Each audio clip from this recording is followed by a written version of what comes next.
have an amazing moderator who is here today. She's a familiar face around the city of Little Rock and also is extremely involved in a nonprofit and community service arena. And so without further ado, I wanted to introduce you guys to Donna Terrell, Box 16 news anchor, and also our moderator for today. If you can give her a round of applause. Thank you, Reggie. Thank you so much. This is I get this one. Thank you so much. I appreciate it. I feel like I've been getting a lot of gifts since I've arrived here. How's everybody doing today? Good. How's lunch? I actually had some of that, and I thought it was pretty good too. We are going to get moving here with our discussion. Real talk about real transformation and building capacity with your 501c3s. We have a distinguished group of panelists here, and I am going to let each one quickly introduce themselves, starting with Marquita Newman. Hi, everyone. I'm Marquita Little Newman. I'm the president and CEO of the Urban League of the state of Arkansas, and I am joining my Clinton School colleagues here. I graduated from the Clinton School in 2009. And I'm Anna Strong. I'm the Executive Director of Child Advocacy and Public Health at Arkansas Children's and have been there for 5 years. And I'm a Class 5 2011 graduate of the Clinton School and of the College of Public Health at UAMS. Two people I greatly admire sitting next to me. I'm Class 6. My name is Shirey Trudel. I'm the Director of Local Programming here at the Clinton School of Public Service, and I teach the practicum course. And I also am the executive producer of my side hustle called The Yarn, which is a storytelling initiative attempting to build community in Little Rock. And I'm Derek Rainey. I'm also Class 6, 2012 with Hillary. We were actually practicum teammates during our time here. I am currently working with the city of Little Rock as the assistant purchasing manager. I also have some side hustles as well. But it's really great to be here as part of the nonprofit conference. Hello, y'all. Brad Cameron, and I'm Class 9. I think that means I graduated in 2015, maybe? I don't know. I graduated. It says here 2015. Yes, perfect. Take it. So I am the founder and chief storyteller of Big Big Box, which is a storytelling firm that works with social entrepreneurs to really harness the power of their stories to transform lives and communities. And I define social entrepreneur, because I get that question a lot, as somebody who creatively destroys what doesn't work and rebuilds it to work for more people. That's hard to follow. Well, my name is Reggie Ballard again. I am Class 12 from the Clinton School. I'm an educator and community advocate. I believe in building communities through education and empowering community voice through conversations. I currently serve as the unit director for the Arkansas Department of Education and executive director for International Development Services, where we do educational programming. Okay. All right. Very good, panelists. Thank you so much. And just to, so that you know, I will be asking you a number of questions. If there's something you feel you want to add to that, feel free. We just want this to be a fluid discussion, okay? But I wanted to start with, what does capacity building mean to you? And why does it even matter? Who wants to go first on that? I can go first because I was actually talking to my partner about this panel, and he said, what is capacity building? And so I was like, that's really interesting. I think we use it all the time, especially in the nonprofit sector. And to me, it means being able to build the capacity to do what you do as an organization. So being able to exist, to me, being able to sustain, being able to not wake up every day and wonder if you're going to be able to be an organization the next day. To me, build capacity is create, it's hard to not use the word capacity, create the networks and whether it's fiscal, through relationships, through partnerships, the network of fiscal and human networks to survive. Sure, I'm happy to. And actually, Brad and I were having a great conversation about, we were like, I was like, is this about organizational capacity, individual capacity of community members? And I think the answer we maybe came to is yes and yes and yes. It is, capacity building is about both the organizations and the communities they serve. So empowering the community members that are the target of the work that we do to be an active part of that and to be active community members, but also empowering the organizations that lead that to work together to have shared plans and a way to demonstrate that they have accomplished what they would like to accomplish after they can, after they check the box and say, okay, it's done. And then they can also say, I have made an impact and here is what it is. So do you want to add anything? So as someone who is a part of rebuilding an organization and doing startup work, I have a great appreciation for capacity building and capacity building grants. But I will just add to what really has already been said. I think it depends on your particular organization, what your mission is. But it's basically just making sure you have what you need to meet the mission or to serve the population or to accomplish whatever your strategic goals are. And it's not sort of this one size fit all. It will mean something very different for every single organization. So capacity building certainly could be building the capacity of the communities that you serve, those individuals. It could be building the individual capacity of your staff and their leadership skills. And but at the end of the day, I think you have to kind of you have to know and sort of understand and take the time to recognize even what your capacity building needs are. One other thought that came to mind as I was thinking about capacity building is that you actually never stop building capacity in this sector. And so our capacity building needs look very different right now at my organization. We're just approaching 3 years of rechartering our organization. I suspect 10 years from now, I hope, if I do the job well and the team does the job well, our capacity building needs will look very different in a decade. But we are always trying to build the capacity as mission-driven organizations because there is always more work to be done. Anyone else want to chime in on that? Quickly, I was thinking about a conversation that I had with my manager at the city of Little Rock, and we were talking about the work and the magnitude that the city has to do. But when you look at capacity building and you look at an entire city doing purchasing and procurement, would you expect 5 people to have to do that? Most people will say no. But when you have competent and skilled workforce, it builds that capacity. So you don't need 25 people to do the job of one if they have the skill set. So it does look different, but it also looks at funding. It looks at the mission. It looks at what you're trying to achieve and how you can achieve it. If you're able to do the job of 5 with 2 people, then do it. Just make sure they're paid enough to do it. Because we would all say that is part of the capacity that is lacking sometimes in our sector, which is you have the skill set or you may have the wrong person trying to do the work that really stretches and makes it a struggle. I think that happens in a lot of areas. I think that happens across the board, and not just in nonprofits, but having the wrong people in place to help build capacity in the right way. And I appreciate the fact that you pointed out what is capacity, because when I walked in the door, one of the conversations I had to have with Dana is, okay, what is capacity? And I own a 501c3. So, so I'm learning here too. So this is really awesome. Was there something you wanted to add to that? Okay, we can move on to the next question. Not one size does not fit all. That was a very good point that you brought up. So in organizations that you worked with, where was the biggest need? And you kind of touched on this a little bit in your area, but where was the biggest need for capacity building? Is it in one area? Is it in several areas? Or is it just across the board? Hillary's eager. I'm going to get it to her.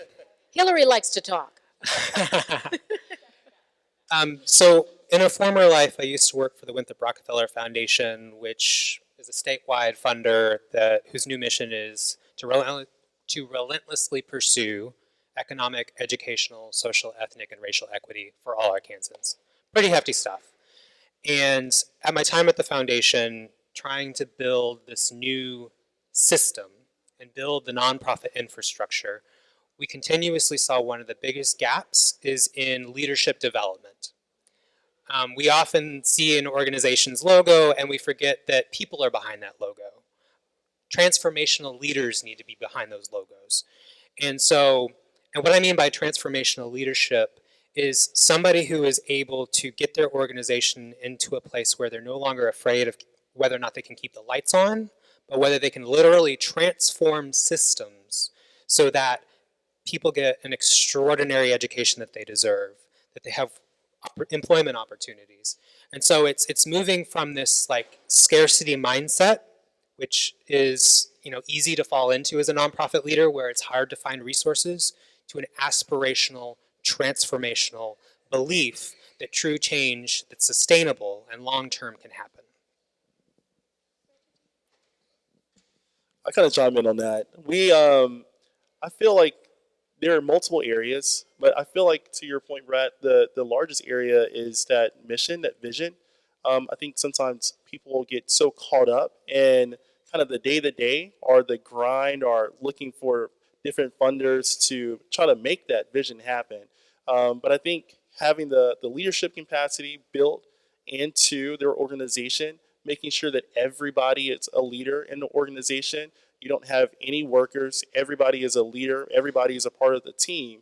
And everybody's moving and having a well-oiled machine to where you can have an organization of only 5 people and you can produce millions of dollars worth of assets. Or you can have a conference produced by 2 people and you have a couple of hundred people be in attendance. And it's just all about shared leadership and developing those, honing in and developing those leadership abilities of every single person. Everybody has a why. Getting to that why and building on that builds leadership.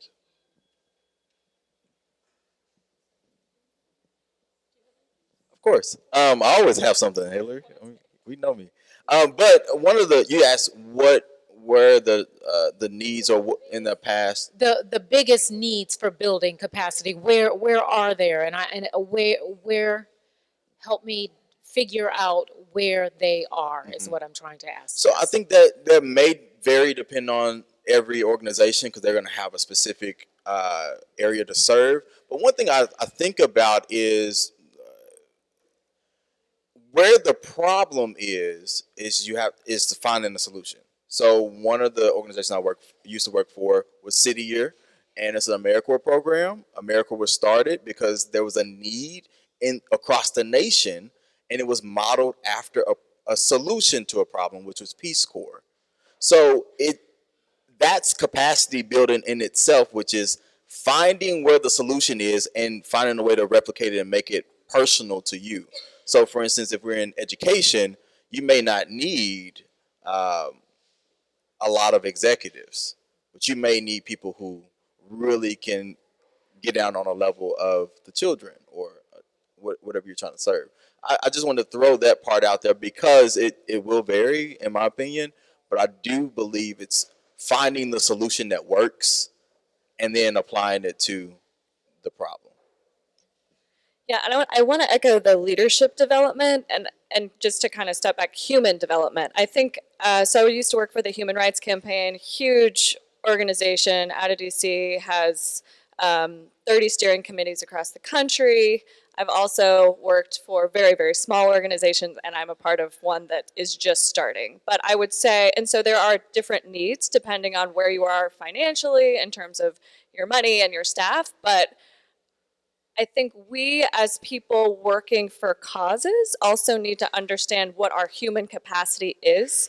And I want to also put the caveat in there that it's very hard to stop the grind of every day and start saying, hey, we need to send you to a conference to teach you this software, or hey, we need to get you with this other organization and learn how they're doing this. It's so hard to stop and invest in developing your people. But as someone who's also been in organizations who have a lot of burnout, not having that institutional knowledge and not having that dedication to the work that also values work-life balance or taking care of your people, I feel like we cannot serve as well as we would be able to if we all took care of the people in our organization. And that's giving them the capacity to also have lives while also investing in their development as leaders.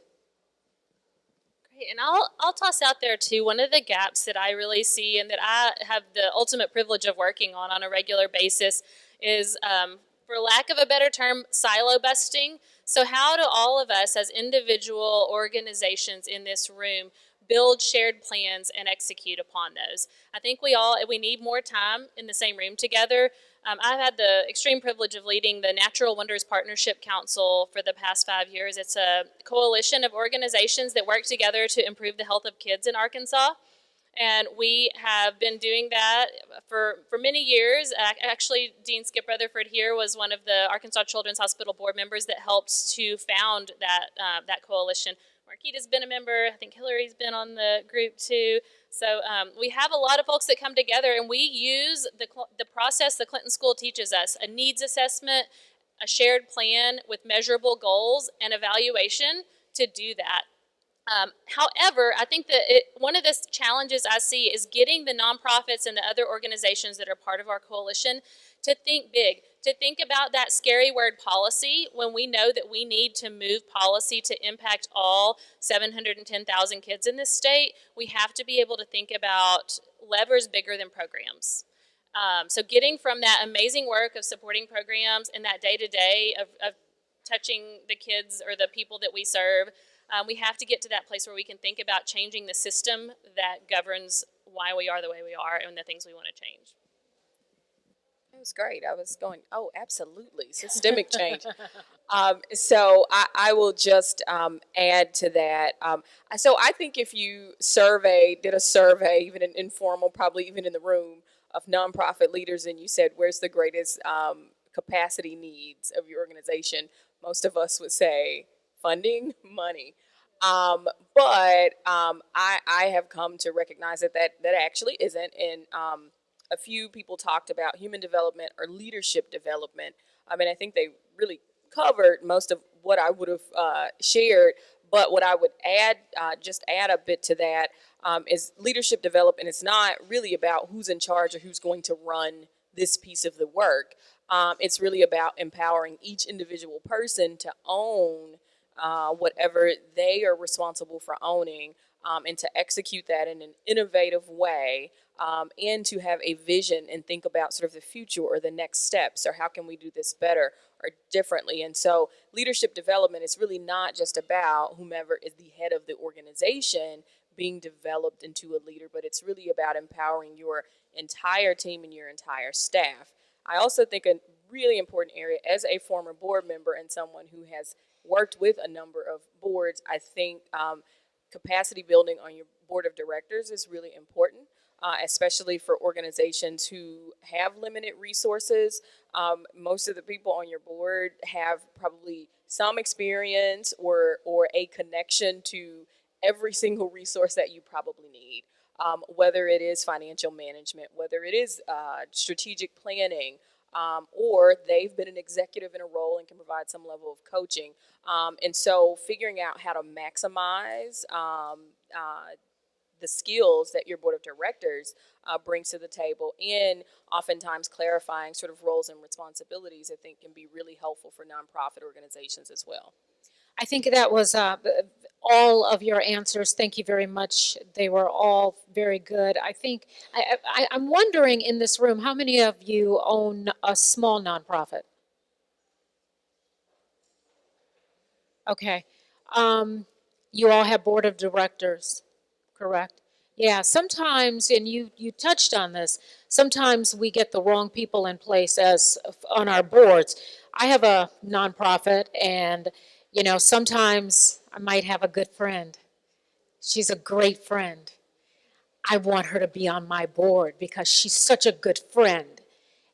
But she's not necessarily the right worker number one. She doesn't maybe bring the right value to move the organization forward.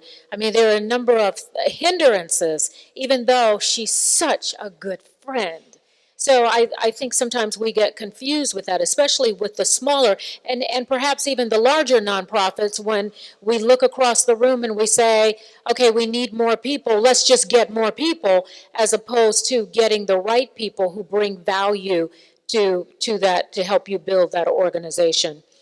I am wondering, since you are all Clinton graduates, Clinton School of Public Service graduates, how or in what ways did you build capacity through your Clinton School experience? And to take that even a step further, some of you may have already worked in nonprofits before you entered this program. Did you understand how capacity needs to be built when you walked in the door of the school? So I would say that my experience definitely helped me better understand what capacity building is, but also how you get there, what's the process. And so it's been mentioned a couple times, but I'll repeat it: assessment, assessment, assessment. That was probably one of the most valuable takeaways for me in my Clinton School experience, doing field work as well as kind of the curriculum, is the value of assessment, and now being able to apply that. I think we so often default to our personal experience of a thing, and we say, oh, I know that this is what needs to happen in our organization. This is how we need to build capacity, or this is where, rather than using an actual process in some way of assessing what that need is.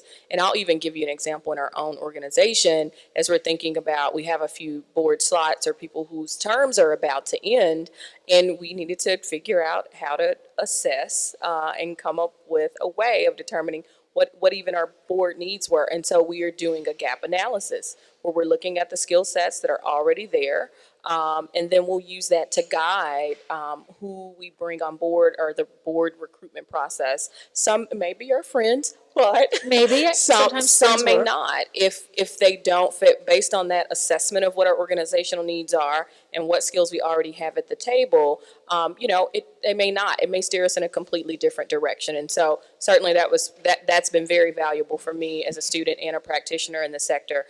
It's really the importance of assessment. One of the things I think that the Clinton School does really well is that it chooses projects for its first year students that are about capacity building for the most part. And I'm sure Hillary will talk more about that. Those of us in the earlier years of the Clinton School definitely engaged in a lot of different things. And I think that I had the opportunity to work on the Natural Wonders Coalition when I was a student here, was able to attend the meetings, be part of that, actually do one of their needs assessments and reports as a student. And I have also had projects in school-based health, which is a doctor's office that's in a school building. I got to work on kind of a capacity building project for that a few years later, when I worked at Arkansas Advocates for Children and Families, I took it apart and rebuilt it through another collaborative group. So getting to do those kinds of things, watching your own work evolve throughout the trajectory of your career, is something that I think is a real privilege that the Clinton School can really set up its students to do over the course of the years, especially if they stay in Little Rock, which they all should. Stay in Little Rock. Absolutely, just to echo, the things, no, I actually was like, oh, now I think I should talk about that. So just to echo, we do learn, how do you do a gap analysis? What does it mean to do capacity building? I will say two of the things that maybe our Dr. Bavon or Christy Standifer never said to us outright, but that I have learned both in my role and as a student, was to challenge assumptions, and sometimes you have to swallow your pride, right? If we all build the capacity of our communities to where we don't exist anymore as nonprofits, that's good, but we might be out of a job, right? And so sometimes we have to look things in the face and say, what are we doing this right? And I think building your capacity is pausing, assessing, right, is what we're doing working? Is it helping the population? Our partners that come to us to propose projects for our first year students are trying to do that, right? An organization might have an assumption that STEM programs are not necessarily serving the most in need. Let's go find out if that's true, and then let's figure out what to do about it. If it's not true, let's course correct, right? We need to find out how an education organization can better serve its constituents. We might think that we're communicating appropriately, but no one is using this tool. Let's course correct. So again, there's a lot of pride in that, right? We all work very, very hard. I have it with my students every year. I think I'm working very hard and communicating as appropriately and accurately as possible, but then, as Amy, one of my students is here right now, could tell you that's not always the case. And being a public servant takes so much humility, and I did not recognize that when I first came to this school. And Derek could probably tell you that as my partner too. It just takes a lot of humility, and that's hard work. But I think that's capacity building as a human public servant, and as an organization. Let's stop and figure out if we're doing this right. And back to the silo comment that Anna made, something that I've seen in working with multiple partners across the state for the past 5 years is people are sometimes very afraid to collaborate because everybody needs money, right? And if we start working together, who are going to get those grant dollars, right? But we have so much capacity. We have I think we have more nonprofits per capita than any other state in the country. We have so many people doing good work, but I think there's a fear to build our capacity together. And so that's what I would say is challenge your assumptions and swallow your pride sometimes. Absolutely. So Hillary mentioned it that we were practicum teammates, and just to point out one of the things that we had to do when we met with Phillips County Community College in Helena, West Helena, was to figure out what they really wanted. And they told us they really wanted a way to have conversations about race. And our practicum project was to develop a curriculum, a dialogue curriculum on race relations in the Delta. Wow. Wow. First year students, right? I mean, we didn't have the prior background, but the introduction to that project for us was, they're words on the website, but they really mean something. To serve and not steer, to work with and not for, to find out what is the real need. So that assessment that you do at the beginning is key. So if we're trying to solve a problem and we have a partner next to us and we don't want to collaborate because we're fighting over funds, then we're not going to solve the problem. And that was one example and one lesson that we had to learn very quickly, was that the partner says that they want this and we need to figure out how to give it to them. So there's something that's very special about that approach. A lot of times we think of policy and politics, but really it's the humility Hillary talked about. It's that humility that it takes to really figure out how can we work together in order to get something done. And I'll just stop there. That's very good. Thank you. Go ahead. Thank you. Fully agree with what I'm hearing. So great. Gold stars. Before I forget, I do want to offer a resource. There's a website called arkansasimpact.org. If you click on the resources tab, you can download a PDF called Nonprofit Market Study of Arkansas. And to echo what Hillary was saying, there are 14,000 nonprofits in the state of Arkansas. We're a state of 3 million people, y'all. That's a lot of nonprofits. And so that gets me to my actual point. When I came to the Clinton School, I had a very clear vision of what I wanted to do with my future, which was program planning, monitoring, and evaluation. I was going to be an evaluation wonk. And I took this course on communication, and I was like, what am I doing here? What the heck am I doing here? And this little woman who has more energy than I think I've ever had, and she just retired, she just fixed my brain.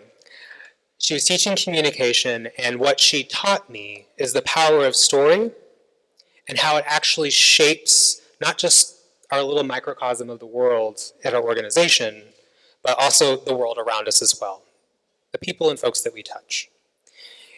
And as I've continued on with my career and thought back on like how that woman both broke and fixed me, I realized that a lot of folks that are doing really great work are so focused on getting the work done that they're not taking the time to reflect, analyze, and adjust course based on the story that they're experiencing and creating. And what happens when you don't tell your story in a state of with 14,000 nonprofits?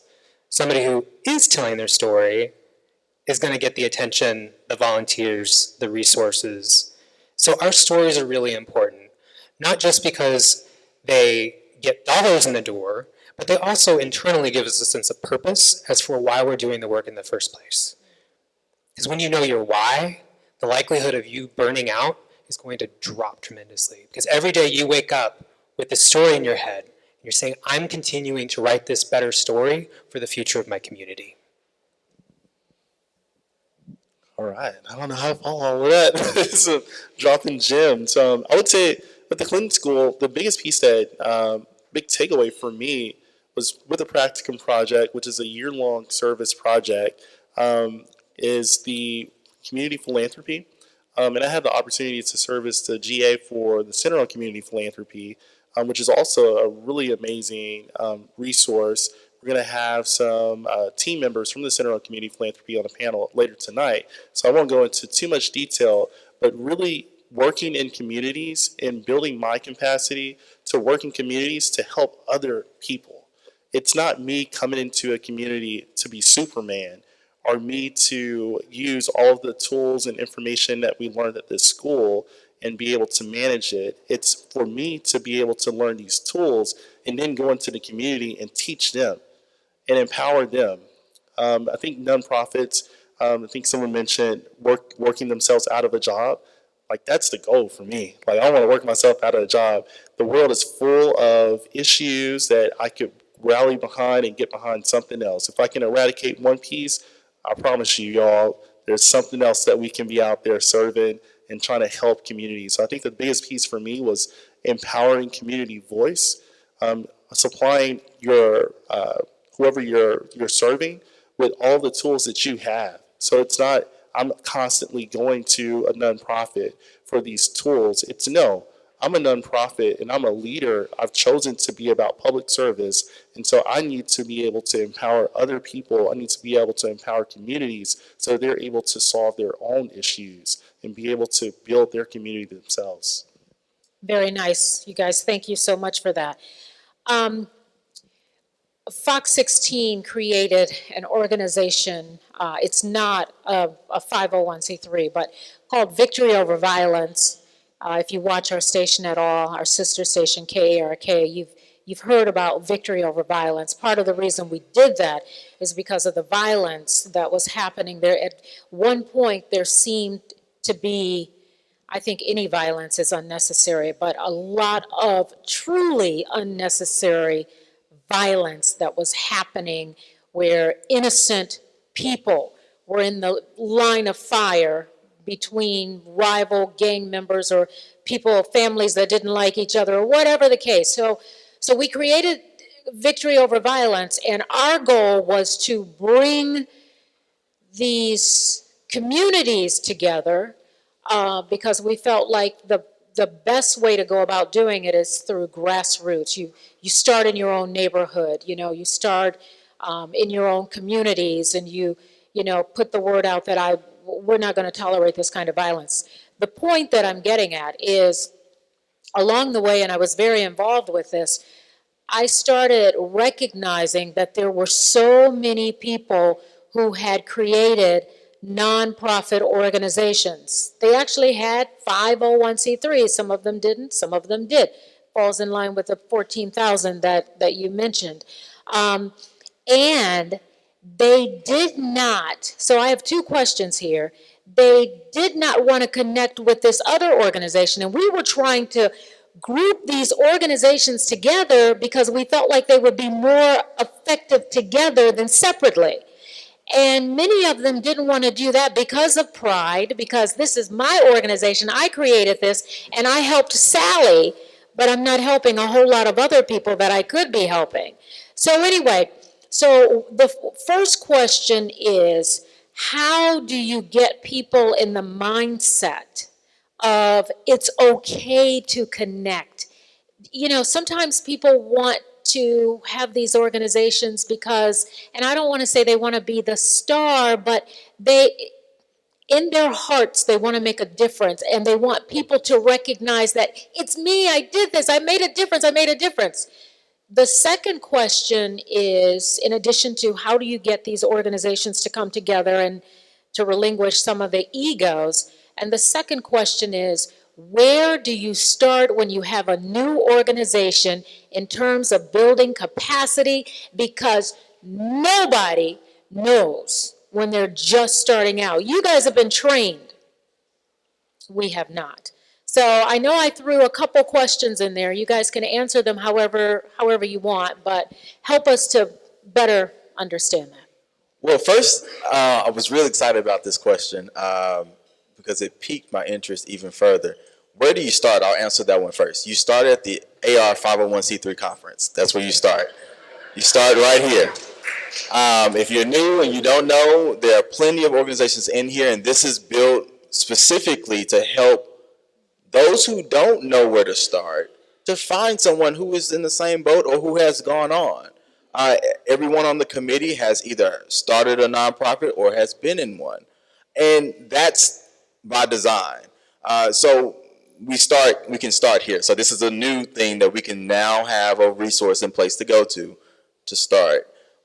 But how do you get people to join what they already are passionate about? It's very difficult. I had a conversation yesterday with someone. They said, well, I don't want to give out my secrets because then I'm not the only one who does it. And I said, that's exactly why we're here. Because you cannot touch every single person. It's not possible. But if you join forces, so helping this person now understand that there's more out there that they cannot attain. But if they join forces, then they can reach more resources. I think that's where the conversation was really going towards. I take it to this point. If you have one net, you can catch some fish. But if you have a whole boat that can drop many nets, or multiple boats that can drop nets, y'all see where I'm going with this, right? A lot of nets. I then think we can start to move that needle towards collaboration. I don't want to be the enemy, but I would say if you're thinking about starting an organization, don't.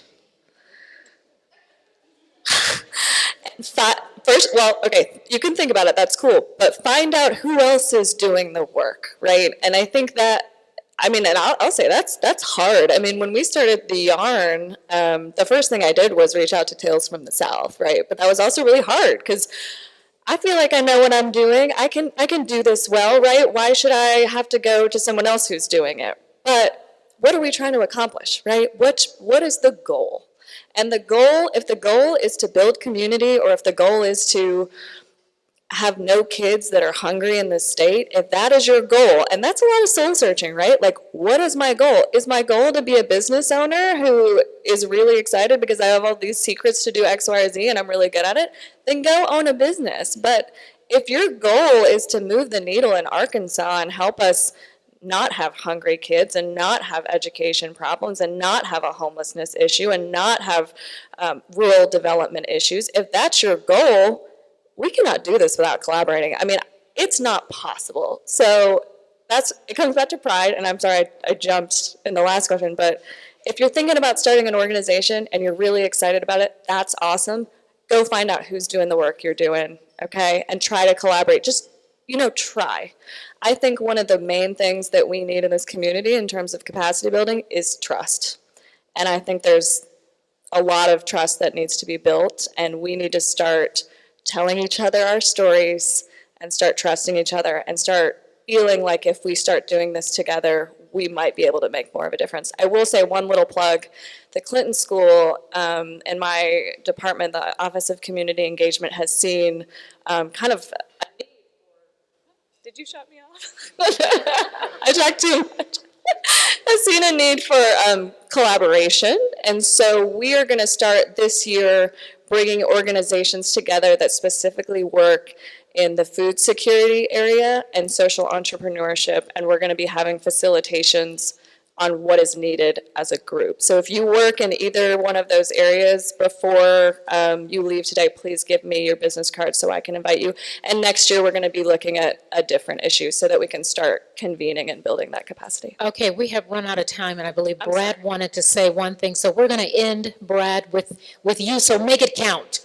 Okay. Well, to do that, I actually have to take my entrepreneur hat off and then dust off my old funder hat and put it on, because I used to work in philanthropy with other funders, and day in and day out, we'd have to say exactly what Hillary just said. Like, someone would come up, they'd be really excited about their grassroots initiative, and we'd be like, okay, well, you can keep doing that.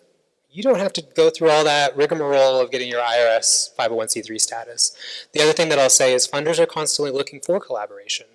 Speaking to national funders, like the Kellogg Foundation, I was literally sitting across the table from somebody at Kellogg, and they were like, most of our requests for proposals at minimum are like, oh, there we go. Most of our requests for proposals are for $1.2 million.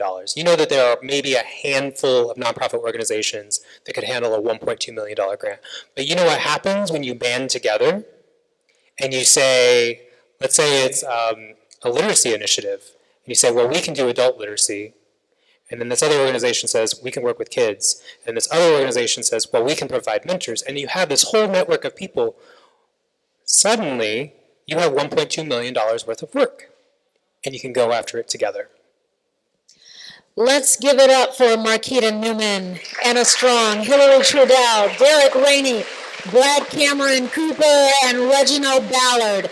Thank you so much for helping us to understand building capacity. This was a very good panel for me. I hope it was for you too. Thank you so much for having me, and thank you all. First of all, again, we would definitely like to thank Donna Terrell as well. Please give her a hand of applause. And we say that because I mentioned to her when we were kind of putting our heads together before she came out here today, you can imagine how many people approach her to serve as a panelist or come to participate in their events, and she has to be very strategic about who she picks. So again, we say thank you for choosing us, because not only is the work that they're doing at 4 and 16 very important, especially with Victory Over Violence, she also has her own nonprofit, as she mentioned that, but just being very caring about our community. And we require those of the people who are out in the public, and we appreciate that when they actually do it, right? Thank you. So for this next portion, there is a little bit of time as we set up the joint session that we have, and we do have the Walmart Family Foundation, the Walton Family Foundation here. But all of you, when you came in, you should have received a blue fish or red fish or something like that. When you have, let me tell you how those are used. So if you'll get your fish out, let me tell you what you're supposed to do while we get ready for the next event. And that is, many of you remember the nice game Go Fish when you were younger. The purpose is to match with someone who has that same color of fish. So you'll have to get up, you'll have to find someone that has that same color of fish, and on the back there are questions. Those are conversation starters. Let me tell you a secret. You cannot come to this conference and not connect with other people. That is the whole purpose of this conference, is to find people, like-minded people to connect with. And so now we're asking you, as they mentioned about the net, to go fish and go speak with other people who have your same color fish right now. You can ask any of the questions on the back of each other to start the conversation. And if you happen to get finished, then find another fish. The whole point of these next 15 minutes is to spend as much time as you can fishing with each other and finding ways to connect. And then we'll be right back here at 1 o'clock, ready for our next session.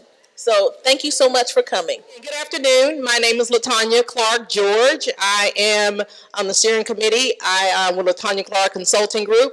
I've been in Bentonville for quite some time. I am so happy to have the Walton Family Foundation here, and I'm going to turn it over to Angela Shirey to talk a bit about herself and about the organization. Sting. All right. Good afternoon, everyone. All right. As she mentioned, my name is Angela Shirey, and I am a program officer currently with the Walton Family Foundation based in Bentonville, Arkansas. I serve on the home region team serving Delta communities. So it's Phillips County, Arkansas, and then Coahoma County, Mississippi. Prior to that role, I was a commercial loan officer for Southern Bank Corp and the U.S. Department of Agriculture doing farm loans there in the Delta. After that, I did a stint with Teach for America, working as the Director of Development for the state of Arkansas. And so given that background and those years of experience, I've sort of seen sort of all sides of nonprofit organizations, both as a development bank, such as Southern Bancorp is, but then also working to raise funds for Teach for America, Arkansas. But then now on this side, working directly with grantees and community members. So I've sort of seen all sides and can kind of connect and understand. And so hopefully today I'll be able to share something with you that I've maybe learned a little bit along the way, and of course am still learning, because certainly do not know it all. But before we get started, it seems like we've done sort of some ice breaking, if you will. I think you guys kind of gotten warmed up after that delicious lunch that was prepared by our team in the back. So we want to give them a quick hand.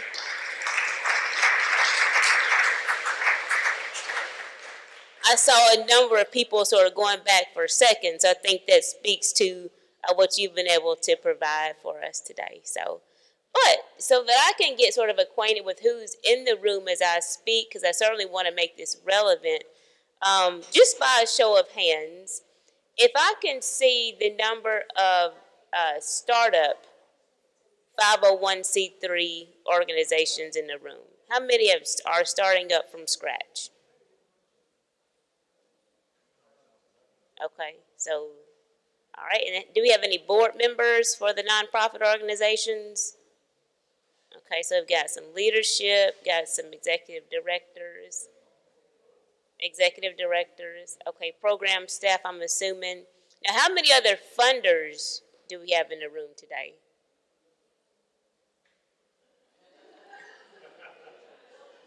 Okay, and so depending where I am, I sometimes just say, oh, what do you do? I work for a nonprofit, I work for a foundation, because then that comes with a host of other questions. But you guys have me for 45 minutes, so I'm happy to share what I know, or what I think I know or am learning. All right, so I have been asked to speak a little bit about getting money, right? And I think that's what we all want to know. How do we continue to be able to make impact in our communities? How do we do it? What's the secret sauce? What's the answer? There's several answers. Okay, so I don't think there's a one answer that's going to go for every organization or for every situation. And what I want to do too is make this a conversation. I know I looked at the agenda, jam-packed with wonderful content. It's going to be a lot of sitting, a lot of listening, a lot of talking. So what I want to do, especially since this is after lunch, I think I want to change it up just a little bit, if that's okay. I want to talk just a little bit, but if you have a question about anything I'm saying, please do feel free to stop me, by show of hand, and I can certainly make this a relevant conversation, not a presentation, okay? So if I'm saying something, you want clarification, Angela, speed up, duh, we know that. Gotcha. All right, so I'm gonna start first talking about how do I ask funds as a grantee. First of all, you have to have passion about what you're doing, because the road ahead is going to be long, it's going to be slow, it's going to be heartbreaking. It's going to be tiresome. And I can say that from my Teach for America days, hearing no, I just kind of wanted to just, oh gosh, you cannot wear your feelings on your sleeves, okay? But if you have passion about what you do, that will give you the energy, of course, day in and day out to continue in what you're doing and to serve the community well. How many groups do we have here, just so I can kind of understand? How many groups do we have working with children and families? The bulk is children and families. Okay, economic development partners in a room? Somewhat. Okay. Any others, industries or arenas being represented? So children and families, economic development, poverty,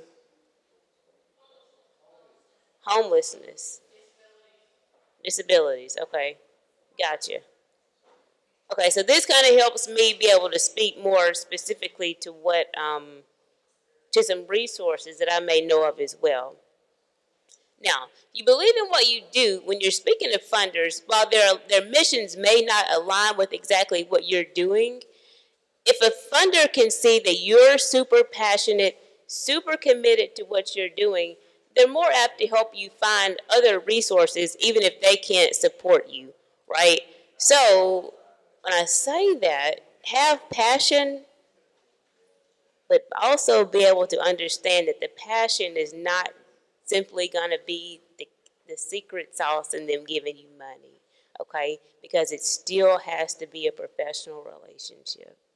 When I first started out as a loan officer 20-something years ago, I was given some advice. They said, in your role, you're going to be at a party. At this party, everybody's drunk, right? Everybody's drunk on their ideas. They're all intoxicated with feel good. We want to do this. We want to save the children. We want to impact the communities. Yes. But at the party, you're the only one sober. You have to drive the thing home. So if you will remember to temper that excitement just a little bit and just say, hey, this is still a professional relationship. I've got to sort of pump the brakes on my excitement. Sometimes that will also help the conversation and help build that relationship. Now, your passion must also have, demonstrate impact, right? You can love what you're doing, but if you don't have a plan, a program, a board, a strong board, folks are going to help you get this passion across. Funders are going to say, well, okay, well, this person has an idea, but there's no plan. What's your plan? What's your strategic plan down the road, right?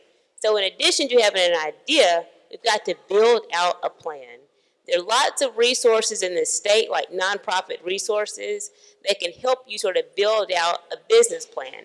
I think sometimes as funders, and this has been my experience, people feel like, well, I'm a 501c3, I'm a, sort of a charity status. I don't have to go through the same channels as a for-profit small business would. And you do, right? Your funding sources just will be a little bit different, right? So whereas a small business might go to a bank, you may go to a funder. So it's still super important to get a business plan, a well-constructed business plan, and hire external resources if you must. And do your short-term, intermediate, long-term planning, and think about where you want to be in 5 years, 10 years. Who are you trying to help? What's your expansion plan? All of these questions you've got to have in mind as you speak to the funder. Because if the funder, again, sees that drunk person who can't drive the car, can't operate the program, who's not sustainable, you can have a great idea, and the funder could be matched, but still more than likely you may not get funded. So be sure to plan, and have demonstrated impact as you plan. All right? Now, here's a question that I used to get all of the time. Okay, our missions align. You've got experience. You've got capacity to run this thing. And then they ask me, now what do you want me to do? And I asked them, well, what do you want to do? What have you been doing? Say, no, you can't chase the dollar, right? So it's one thing to just go on a website and say, oh, they want me to do this, or this is what their goals are for their foundation. So I'll just kind of shift out my program to fit, just so that I can have money as the executive director. So if I pay my salary and my program staff salary, so we're going to mission drift a little bit. And we've all heard the term mission drift, right? Right. So what we don't want to do is go away from what our passions are, right? So stay true to your purpose and don't chase that dollar, okay? Do you have any questions so far?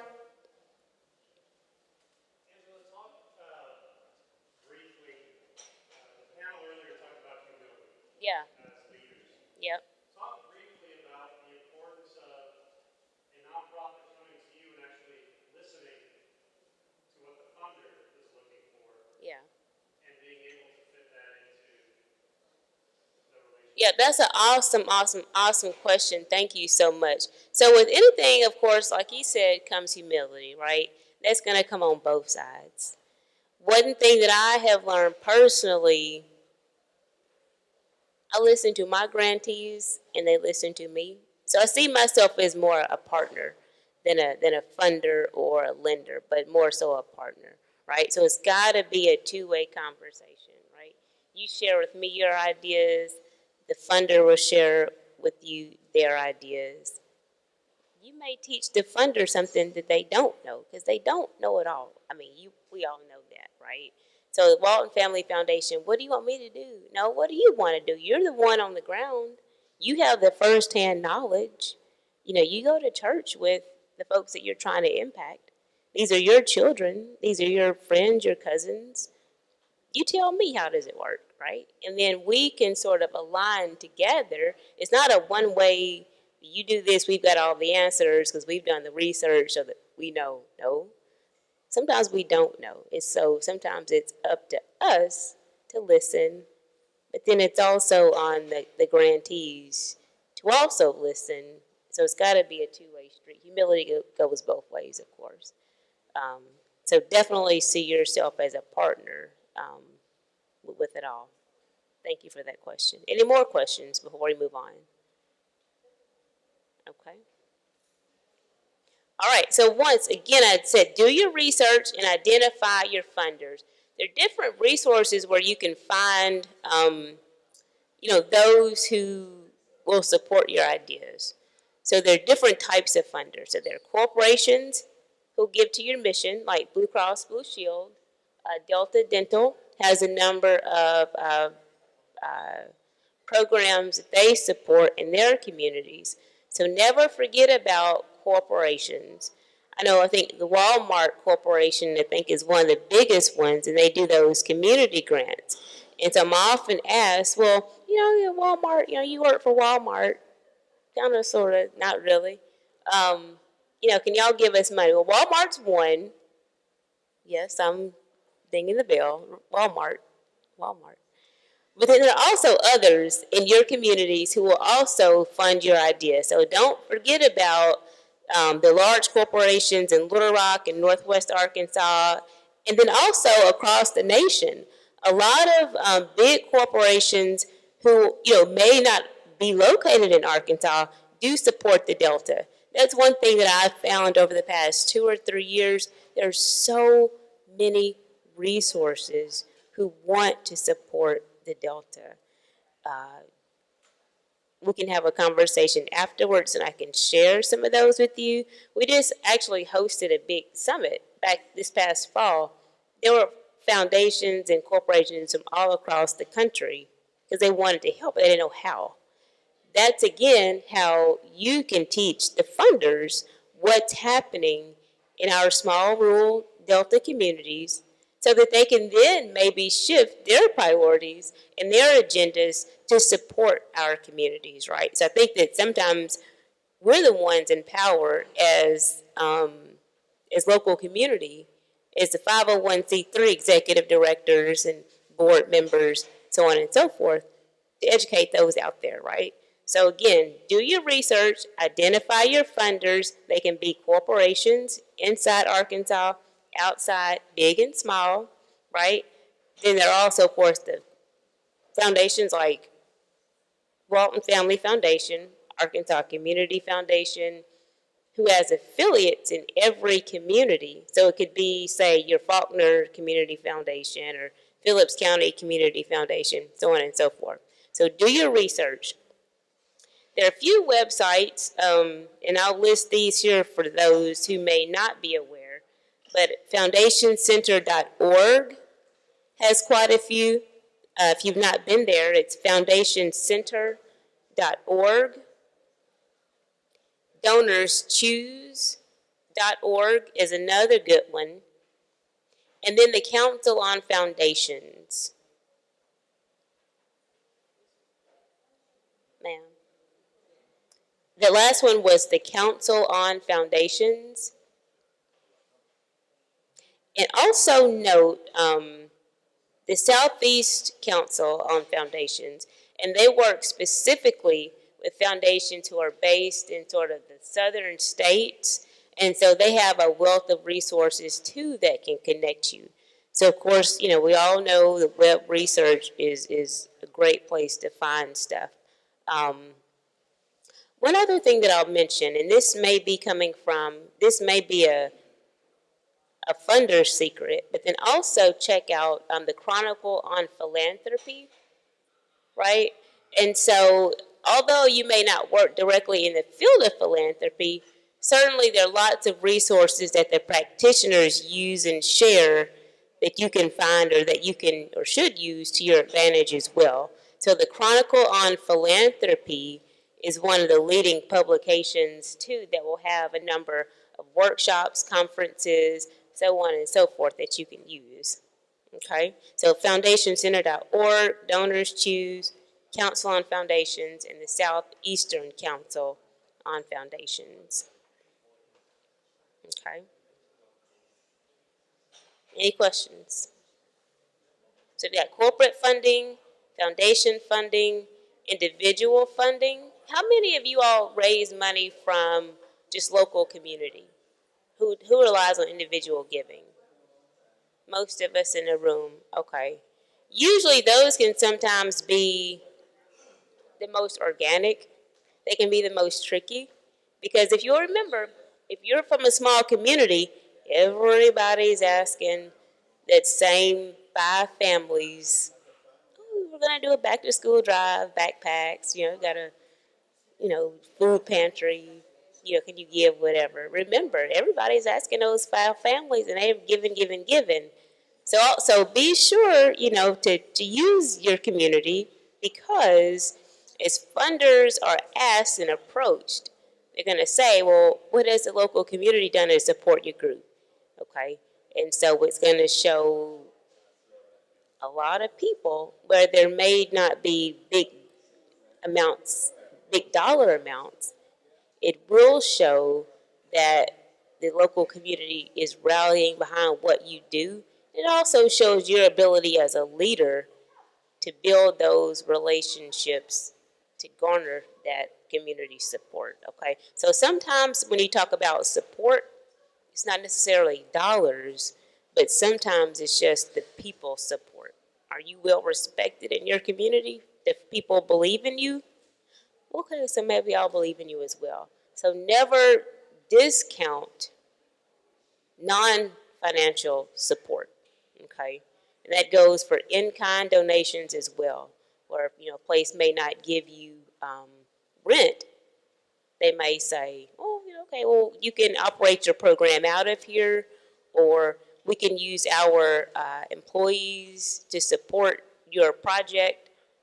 There's all different types of support that can turn into dollar signs, just not green, right? It'd be pink and green dollar signs, okay?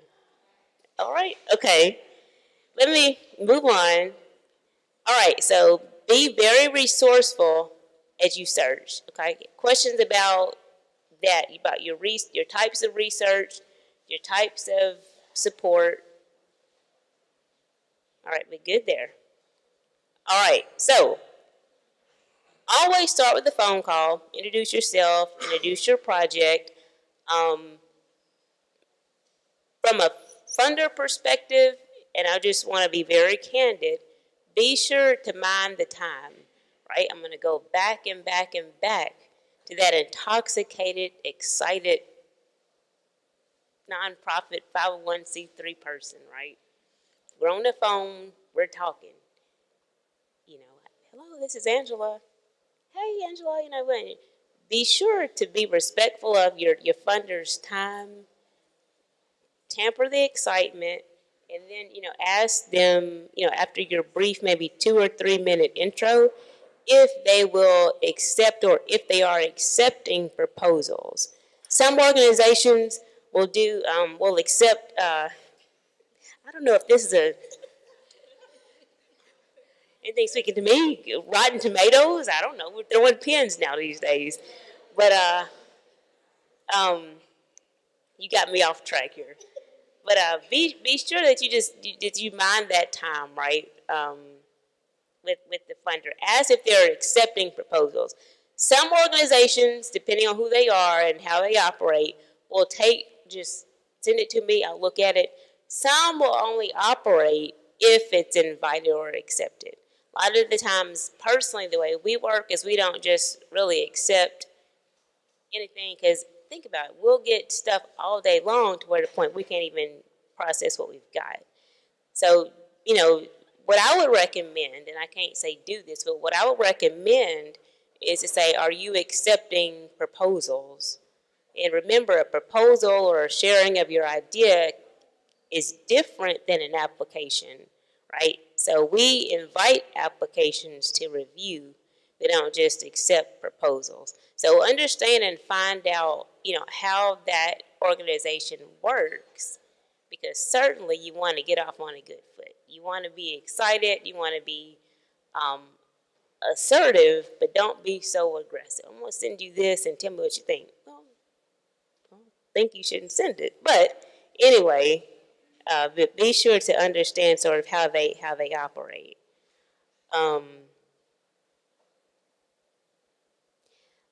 When you're talking to them, as you've done your research, it's always good too to remind them this program advances your mission, because as a loan officer, and sometimes people think it's kind of hard to get a loan, there are goals to be met. There are dollars that must be out the door. And I think that that's a secret that I think sometimes this is a secret I'm telling y'all right now. Funders want to fund projects. They have to get the money out of the door. They have budgets just like anybody else. It's not, we don't want to give you money because we just want to make sure our endowment stays big. No. We want to get the money out the door. We have to get the money out the door because we have personal goals too every year. Did you make this X dollar of grants? Yes, because, what's your name? Who? Miss Sandy helped me with that project that was so well planned out, and yes, I did get that money out the door. So remember, I didn't tell y'all this. Funders want to give you money, but of course, it has to be done in such a way where there is alignment, where there's time to get the proposal in and done. So know that. They want to help you if they can help you. Right. All right. That's a secret. That's a good one to know. All right. So when you're having a conversation, I don't have to tell y'all all this, but just, know who your contact person is there at that foundation. So like on our team, the home region team, we have Delta program officer. We have those in Northwest Arkansas. So make sure you're talking to the right person in the foundation on that team who supports that work that you're doing. So make sure that you're with the right person. I'll mention this too. When you're looking at funders, don't ever forget about universities, like your extension agents, like your 4-H programs. If any of you are doing, I think a lot of you said that you're working with like families and children.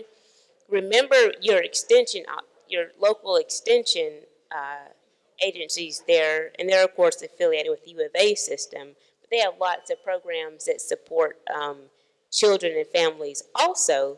But then also the federal government has small programs that are not necessarily big grant dollars, but more so programs that will be realized by, say, like your local farm service agency office.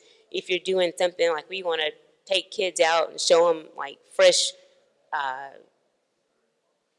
farm to table, or just some sort of outside activity or field lesson for the weekend, your extension offices can do that. And again, that may not necessarily be dollars given, but it could be you working with local community, showing that you know how to take advantage of resources, local resources.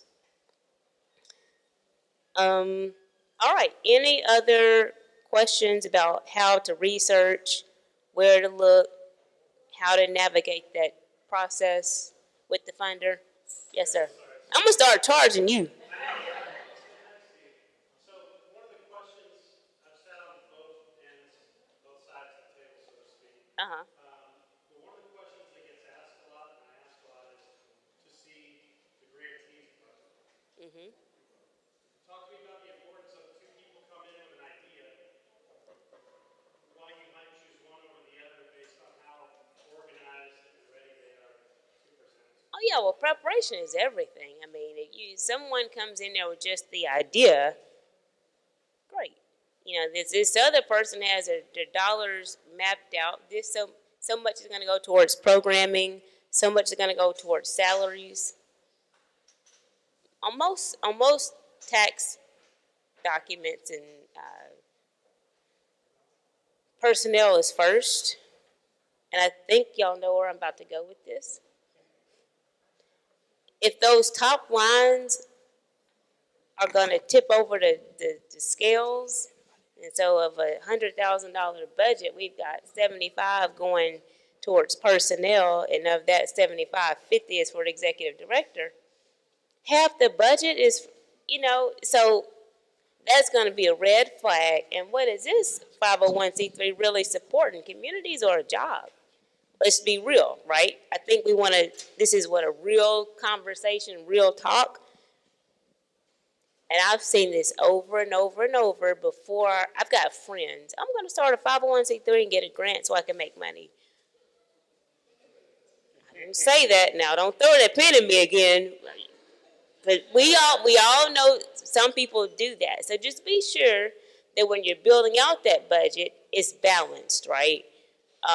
Sure, this is your job. You need to get paid. But just be mindful that the funder is looking at that. Of the budget, half of it is salary and for one person. But make sure that you build out your programs, your sustainability. If you got some machinery, are you putting in money towards, getting your computer service? Or are you going to get, one more computer every year to make sure they're up and running? You got your money for your accountant, for your, make sure you got all your line items at least thought about, right? So there are lots of different line items, and sometimes we just do like the big ones. So personnel, equipment, and the others we just kind of don't really think about. Make sure you actually think about those items, because those line items are what's needed to run a business. They're not just there, right? You got to have a phone. You got to make copies. And you got to have marketing. I know usually these are the line items that are zero. Okay, you're putting something here. Think about all of it, right? And so that kind of goes back to my funder days and my love for numbers. It's just all day. Yes, ma'am. Okay, so I have a question related to that personnel line. We kind of collaborate and work with a lot of organizations, and we are one of those organizations that are primarily in the business of providing a service mentoring, case management. We don't we do have dollars that go out the door for assistance, like tangible things that we give to our clients and, you know, financial assistance, but primarily what we do is serve and work with people that, so often I've seen, and I've talked to some of the other executive directors in our area specifically that work in the school systems and provide mentors, where 78% of their total budget is staff, because that's what they do, is work with students within the school system. And so how do we justify in that proposal where we can get past that point where you're looking at a budget line item and you're like, oh my goodness, 78% of that is staff? Yeah. Yeah, so I think that's different. And again, remember, every situation is going to be different. So if you're a consulting firm, typically those, from what I've seen, typically consulting firms are not nonprofits. Usually those are for-profits, and that is that person's job, to your point. So we provide case management for families in poverty just to help them know how to navigate the system. Yeah, so I think that's going to be different in that you don't operate like a full-scale business to where you need, you know, this and that. Now, with that, still, there has to be, you know, space carved out for one of my favorite is professional development, you know. So you're offering these services, but from a funder perspective, they're thinking, well, this is good and you know this, but are you, you know, attending classes, whether online or in person, to help keep your skills and your knowledge up so that you can then continue to serve your community the best way that you know how. So for a consulting business that does that sort of work, right, we get it, but then also still just make sure that you're, you know, putting in money for professional development, for travel, you know, to the conference. I think that's one that we see a lot of times people getting in trouble for, and sometimes cities getting in trouble for. You know, they'll take these extravagant trips out somewhere for a training. Right. So just make sure that, you know, there is money still fleshed out for those items, for your computers, for your phones, for your professional development, travel, so on and so forth. But again, every organization is going to be different. It's going to be looked at and considered differently. And so I think, you know, the funder will get that. So, yeah, absolutely. Thank you. So you thought I was just asking questions to ask questions. I was trying to get them to ask questions. Yeah, I love an interactive audience. And we've got about 10 more minutes. And so after 10 minutes, I'm charging. Yes, sir. First, I want you to know throwing the pen at you was a complete accident. My question I'll forgive you, I guess. My question is, for those of us who are relatively new or absolutely new, where would we find a template that would cover all of those line items you've mentioned? Yeah, so you can go to irs.gov and just get a copy of the forms that you'll need. Because nonprofits, if you have a certain dollar amount, you have to, you know, fill out forms as well. So while you may not need a full-blown audit, you would still do, you know, forms. So you can go to there and get that, irs.gov. Same thing. Okay. Thank you. You're welcome. Yes, ma'am. I'm new to this as well. The people I help are not. They've been around 14 years, but we're trying to boost their service and look at foundation money. But when you're talking about the budget, what about, we try to keep a little bit of reserve. We're all volunteer-based, the board as well, and personal fundraising is more what we do. So we try, because you know, when the hurricanes come through, then people are more likely, you know, to spend their philanthropy money somewhere else. Yeah. Is there a rule you look at for a certain percentage of the budget that people may hold in reserve for a shortfall in fundraising? Yeah, so that's a really, really, really good question, because if you're a nonprofit, I think sometimes people equate that with literally like nonprofit, like zero. Well, that's not really sustainable for any sort of organization. So typically, if we see an organization that's not operating towards zero, for me, that's a good thing. Now, if you're change in net assets at the end of the year shows, 100,000, 200,000. That's interesting. But a lot of people will plan for 2 to 3 years of operating if they can. And so that's actually a good thing to show some positive change in net assets at the end of the year, because it shows that your organization is healthy and vibrant, and you're managing those dollars well. So that's actually a good thing to me. But and I'm not an accountant, but yeah. And you can get with your accountant to figure out like how much that should be, but I actually see it as a positive to not operate on zero, and certainly not in the red. Yeah. Yep. Hey, Deanne, just so everybody can hear. We have 1 year that we keep on reserve Yeah. to fund our programs. I have one other question. I'm just curious, how long is the process from start to finish when you turn in your application for a grant versus getting the grant? Just an approximate. I mean, is it like a year? Is it 12 or 18 months? I think it depends. I think it depends on the funder's pipeline. How many grants they're processing at that time. Your project is simple, could just be very, and every organization is different. We have a process for us at the Walton Family Foundation on our home region team.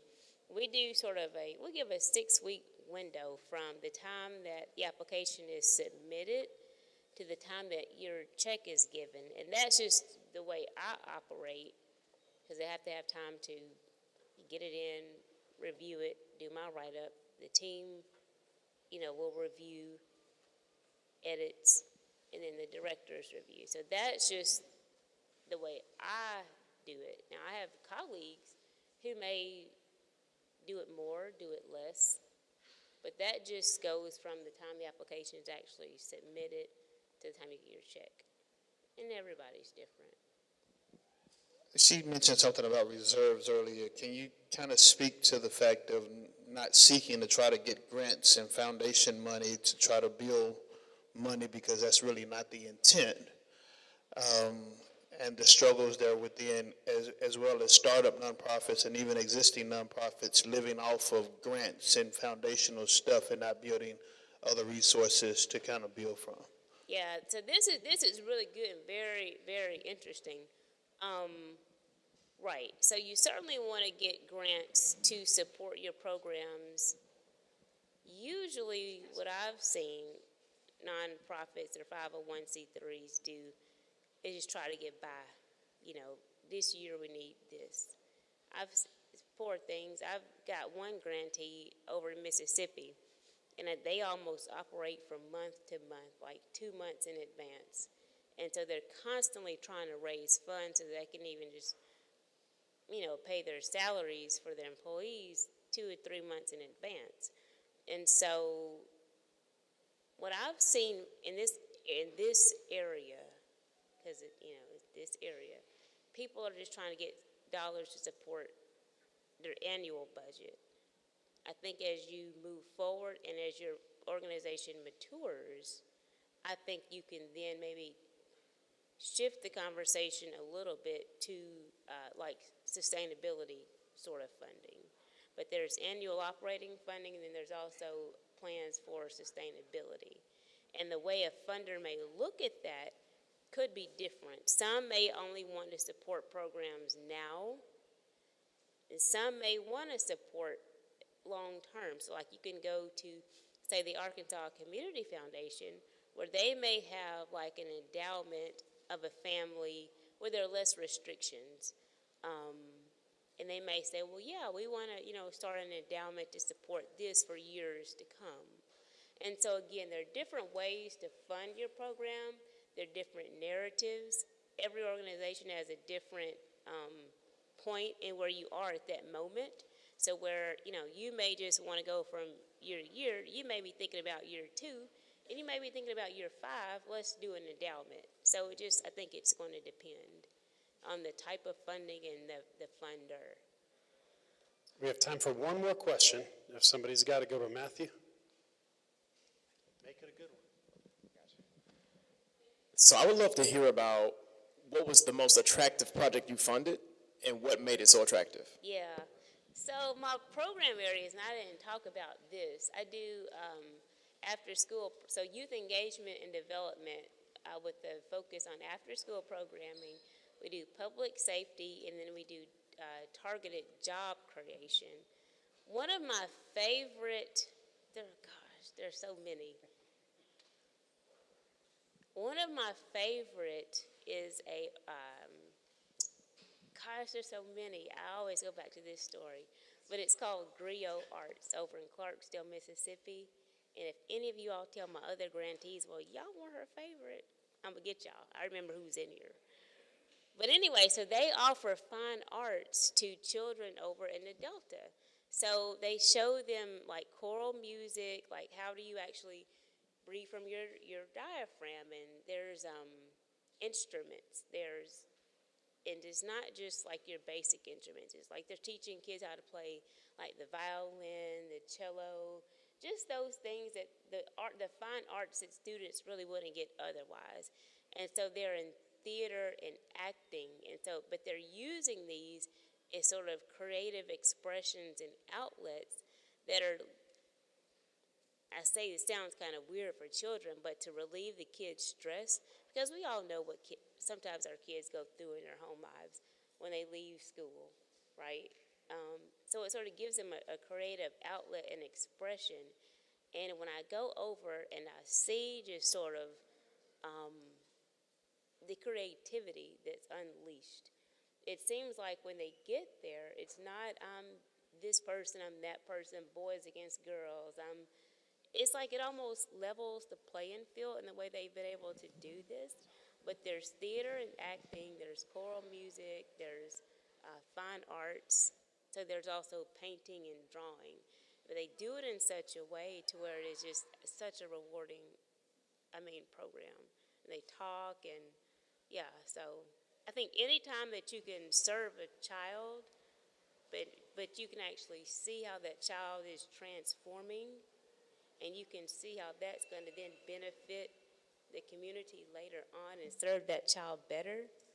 They just do such a good job of it. But it's Griot Arts in Clarksdale, Mississippi, and they've actually grown to a local coffee shop. And so now they actually use a lot of those students to run the coffee shop, which is thriving. And so that is one of my favorite grantees. And two, I started with them like in year 2. And so we've actually been able to like kind of grow together. So I think that's why they're my favorite. They're one of my longest. So yeah. So we want to You gotta get maybe cry up here. Let's give her a round of applause, please. Thank you.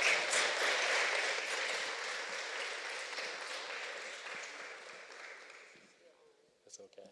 We want to thank you for coming down and spending time with us and helping us learn a little bit more about some of the major funders right here in our state. The Walton Family Foundation does work internationally. And so the fact that we are able to have a representative come down and speak to us at the conference, we're really grateful for that. And thank you for sharing their wisdom and those words with all the participants here. So thank you so much for representing the Walton Family Foundation with us. My pleasure. So we're gonna transition. We're gonna keep on the topic about money and funding. And so we're actually gonna have a couple of individuals come from the city of Little Rock. They're going to be talking about how to do business with the city of Little Rock. I know a lot of you already do business with them, but how to do business with the city of Little Rock. And that's going to be presented by the procurement manager and also the community resource manager for the city of Little Rock. We're going to get started with our next session. And the next section topic is how to do business with the city of Little Rock. So if you're not interested in doing business with the city of Little Rock, this isn't the session for you. But I'm sure everybody wants to have a contract and have some type of funding that's ongoing. And so we want to make sure we have an opportunity for you guys to learn about those contracts and also partnerships, potential partnerships with the city of Little Rock. And so we have two individuals here from the city of Little Rock who are going to be speaking with us. We have our community relations manager from the city in Little Rock, as well as our procurement manager from the city of Little Rock. I'm going to let them introduce themselves as well, and kind of give you a little bit of background about themselves and the type of work that they do on an everyday basis to serve the citizens of Little Rock. Michael Sanders. I serve as the Community Resources Manager for the City of Little Rock. Have a background. I ran 2 nonprofits, so very familiar with what you're dealing with and going through. Have also worked for the city as a development manager, so it was my job to apply for federal and foundation funding for the for the state Department of Human Services Division of Youth Services for about 8 years. Served as a commissioner for the city of Little Rock, and now have the privilege of serving in the capacity of Community Resources Manager for the Department of Community Programs. Hello, everybody. I'm Abdul Kabau. I'm the purchasing manager for the city, and I'm kind of the fish out of the water because I really don't have much experience with nonprofits or 501cs. I came from an IT background, and then 5 years ago, I started running procurement. So, but my IT background making me a business analyst kind of trained me to look for problems and solve those problems.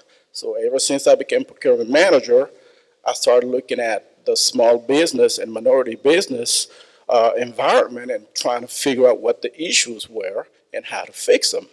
So 3 of the most determining success factors for small businesses are their access to market, money, and also the quality of their management. So I look at those 3 and I try to determine which one could I impact the most. Well, procurement manager means the city has about $200 million of a budget. About half of it is discretionary, meaning we put it out to bid and we contract for it. So if I could impact any of these, I figured, well, let me maybe open up the city's market for small businesses. Now, let me ask this room, how many of you guys currently do business with the city? Handful. How many want to do business with the city? Now, how many of you are registered on our city website? That's my problem I'm trying to solve today. So today, we're going to show you how to register on the website and also how to successfully bid for the opportunities we put out and contract with the city. All right.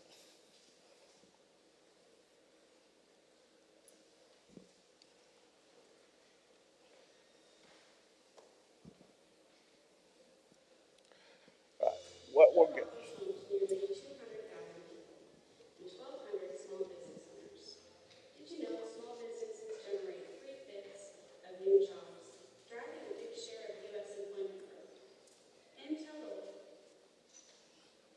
Sorry about that. So the video I was trying to show you guys was actually something that the procurement division at the city in collaboration with actually Dana's team now, RCDC, put together to try to help small businesses understand better our ecosystem.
done, click continue. This will take you back to the line response page. Here, we can respond to additional parts of this bid opportunity, if available, or edit your previous response. Not submitted your response yet. Click continue to move on. Here you can upload relevant documents such as quotes, specification sheets, even photos. All right, so video is designed to help you through our new system that we've called LR Procure. That's our procurement environment, our online marketplace that we've designed to open our market. So it's a place where you can go find everything the city needs in terms of contracts, in terms of services or goods. And you could also respond to those code or bid requests from the system. Once you bring the PowerPoint out, we'll start going through it. So don't be alarmed if you didn't get to see the whole video. One, it's posted on our website. You can view it anytime. And two, we'll step through some of the things it's talking about. All right? So that slide there is actually talking about the city's mission, and we're trying to tell you how procurement helps fulfill this mission. All right, so LR Procure is that online platform that you just watched the video on. And what does it do? That's the place, as I just mentioned, where you can go see what the city needs and tell us also what you can offer the city, and then respond when your offering match the opportunities out there. All right? How does it benefit you? Central place. You no longer have to go through the different departments to try to figure out who you can contract with. If any of the city department needs something, they're required to put it on the website. So that now we're no longer calling selected vendors to get quotes from them. Everybody gets the same opportunity when it becomes available. So in doing so, we're opening up the market and trying to make it a fair and even playing field for everybody. You've seen the website, that's the URL, www.lyrock.gov/LR Procure. We've got all our contact number out there. If you have questions, feel free to call us. We're always here to help. Now, how do you sign up? Let me see. There you go. I knew I had a little marker out there. Just go on out there and click on that big old blue arrow or the link right below it. It'll open up a page where you can just provide your information. And really the only required documentation we need is a W-9. Everything else is optional. Yes. A W-9. We have one available on the website, or you can go on the IRS website, download one, fill it up, sign it. It has to be signed and dated, or we can accept it. And you can submit it through the website. And making sure that that W-9 has your business information on it. So oftentimes individuals turn it in with personal information on it, but it needs to have that business ID number. It needs to have the actual business title, if you're doing business as, because it's going to be inputted and it's going to create a profile or a user name in our system. And as we get down to the invoicing, it has to match the business that's listed and the information that's listed, especially on your nonprofit. It has to match, or unless you're going under somebody else's nonprofit, the city will do business with that nonprofit. You may be doing the work, but all of your payments and correspondence will go to the business that's listed on that W-9 and that's inputted in the city system. Right. So the other thing we know that access to capital is a key component for small businesses. So we encourage that you go and fill out the EFT form. That's your direct deposit form. That way you don't have to wait for a check to be mailed to you, and you can get your money quicker. Now, these other documents we will need eventually, but we don't need it when you sign up. You only need it once we're ready to contract with you. So we need to make sure that you're a registered business with the city. That's why we need a business license. we also need to make sure that you have insurance before we can do business with you. Now, if you're a diversity business, meaning a minority business, woman-owned, African-American, Asian Pacific, we have a list of them, then we can count you as one of our minority businesses. And what we're trying to do is help minority businesses get more of the city business. So if you are one, be sure to let us know. And later on, when we talk about the bid limits, you'll see that there is a benefit in being a small minority-owned business. So what information do you need? Pretty much basic information, your business name. You have to have a valid email address because everything we do is email-based. When we post something to the website, it notifies you automatically, but it uses your email. So it has to be a valid email that you check. Otherwise, you'll miss the opportunities. The next important one is the commodity codes. That's what lets us know what it is that you offer. So each service or good that you may have has a related commodity code. And when the buyers at the city need something, they'll use that commodity code, and everybody with that code gets notified. So be careful when you're choosing your commodity codes, because you don't want to just go and select everything, right? Then if you don't select enough, you'll miss opportunities. But if you go and just say, well, I want to see everything, then you'll get flooded with emails. That also is not good, because then eventually it becomes noise. You get so many emails that when the right opportunity comes, you don't see it. All right. Not sure what. So the next section, I believe, it's not on the slide yet, but I'm going to tell you guys about the bid limits. We'll come back to that because you need a visual for that, but also the type of bids that we do. So there's essentially two major categories. We can either do quote bids, which are informal.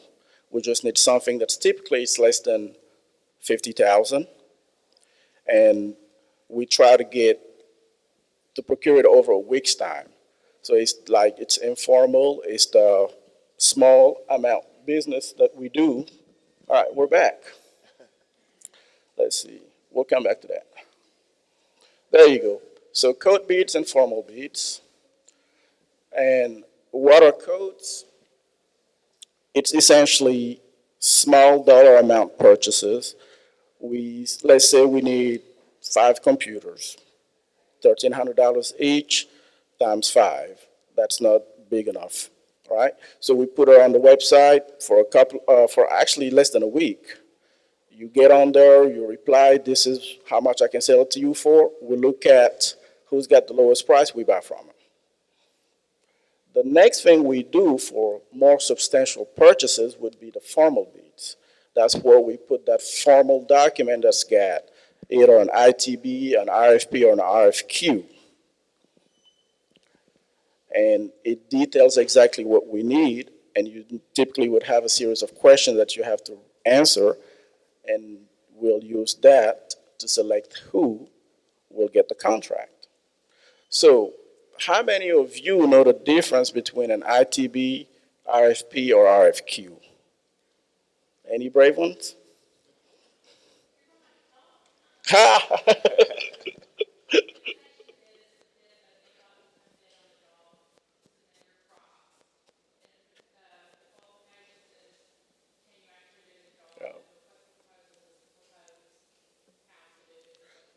That's pretty much it. But I wasn't going to be as... Yeah. So I've got a cheat sheet on there. Actually, I was going to let you read the slides. So like she said, an invitation to bid is typically when we know exactly what we want. We'll spec it out, and you have to meet every single specification and tell us how much you can do it for. Then we have what's called request for qualifications. It's typically for professional services. We don't too much care how much it costs. We want qualified people to do the work.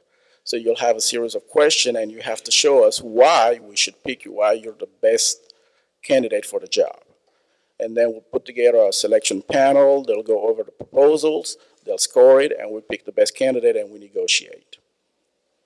Now, sometimes we kind of don't know what we want, and we also have a budget.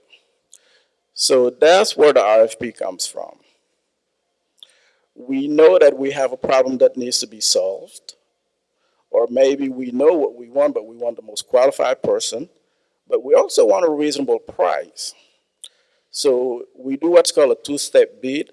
We'll ask you a number of questions that you answer, and then we go through, we score you, we pick the most qualified people, and then, not the most qualified, but we set a threshold. You have to do a B or better. And then out of that group, we'll look at your price and see who's the better price. And in doing so, it gives us a better value. At just that RFP process, sometimes we know generally what we want, but then we want some, give the opportunity to propose, it may be something we hadn't thought of. It may be, you may be doing a specific service, or you may have a specific model that you use to address the same need that we have. And so then we allow our reviewers to review those and say, hey, this is a great idea. We like this approach, and then we contract with you. Yeah. So essentially what you're doing is you're putting forth your solution to the problem, and we benchmark that against the other proposal solutions, and we pick which one we think fits us the best. And also, sometimes you may have the best solution, but the price is not within our budget. So what we're looking for is the best value, right? So if I just need a commute car, I don't necessarily need a Cadillac when I can use a Ford. Now, when we're doing an RFQ, what we're saying is we need a Cadillac. So, yes. Do we negotiate? Yes, we negotiate for RFQs. That's always the process. You pick the most qualified because they can't mention price within the RFQ selection process. We're focused on qualification. Once we say this guy is the best guy, then we negotiate the cost and the scope with them. In the RFP scenario, there's little room for negotiation because once we get the responses and you start getting the negotiation, has to be the best value, and then you can negotiate from there. Otherwise, it's not fair to the competition if you start negotiating. Well, you are the best value, but now that I know what your value is, I tell X, and I negotiate with them, and they beat them by $5, and now they're the best value. That wouldn't be fair. All right, does that make sense? And the same is true with ITBs. Yes, we have our specs, we only want the price. Once we have the lowest price, we can negotiate down if it's not within budget. But we can't negotiate with anybody else. So there's room for negotiation, but there are parameters. All right, so, yes.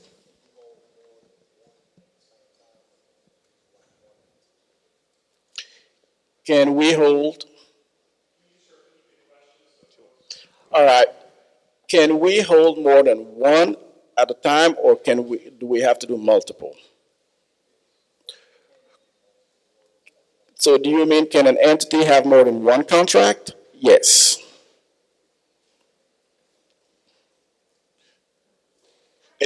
Yes.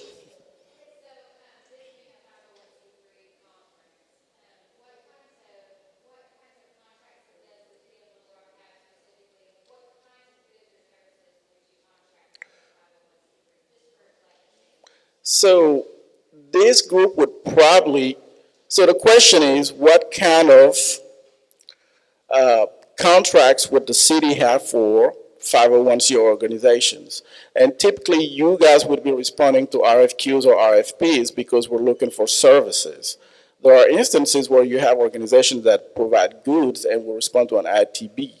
But for the most part, it'll be an RFP or RFQ. We have a problem that we need solved, or we have services that we need, and you'll have to showcase to us why you're the best fit. And because this is presented by the Department of Community Programs, most of those RFPs or RFQs would come from our department in the form of services. So we operate after school, out of school time programming. We have anywhere from age 6 to 18. We operate reentry programs, training. From time to time, we have enhancement contracts where we present opportunities for programs to apply to provide enhancement to our existing year-round programs who are serving young people in youth development. And so if you have a unique service, for example, if you're going to provide literacy, then you may present a proposal that you're going to provide literacy to, I think the threshold is 50% of our year-round programs, and how you're going to approach that.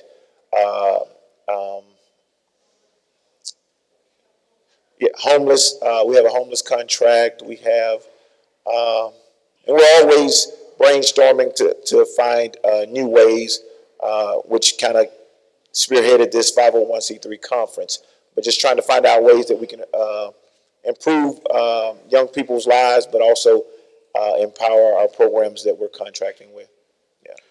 So for this group, probably your commodity codes will revolve around human services. So once you get to the registration process and you're looking for a commodity code, just search for that keyword, human services or human, and it'll give you a list of commodity codes that contain it. Pick those. That way, every time Michael puts out an RFP or RFQ, you get notified. But a lot of you too would do also education. I know with police, for instance, we do diversity training, we do sensitivity training. Those would be type of professional services that we could get from this group. I don't know that we'll have any architects or engineers in this bunch, but that would be another example of RFQ. And then from time to time, the city is looking for groups to do or spearhead research or consultants to come in and provide consultant services, either around youth development or parks and recreation or whatever the case may be. But you'll find that bid or that notification on this system. And thank you guys for asking questions. Sometimes we get to talk about procurements. Being a procurement geek, I can listen to myself talk all day. So please interrupt me, ask questions. And procurement is so dry, we don't have a lot of jokes. So don't fall asleep on me. Well, I'm holding back because I got a lot of jokes right there. That's why I have the minister. All right, so what you're seeing on the slide are the different pieces to an RFP or RFQ. We have a template that we use all the time. It's the same template. It's got the same components. So if you look at any of our RFP, RFQ template, you'll see those categories. And each one of them tell you the same story every time, so that from one to the next, you don't have to go find the information. You know where to go find the type of information you're looking for. Any questions about that? So one of the advice I would give if you're responding to one of the RFP, RFQs we have out there, be thorough. Read that selection criteria. Make sure you're answering the questions thoroughly. Because when the selection committee looks at your answer, that's what they're grading. So if you skip something, you get a 0 grade for it. If you don't answer it thoroughly, you don't get all the points. At the end of the day, you have to make a B or better to be considered. So just remember that. All right? So can you answer just part of it? No. When we're doing RFP, RFQ, make sure you answer all the questions and provide all the documentation we're asking for.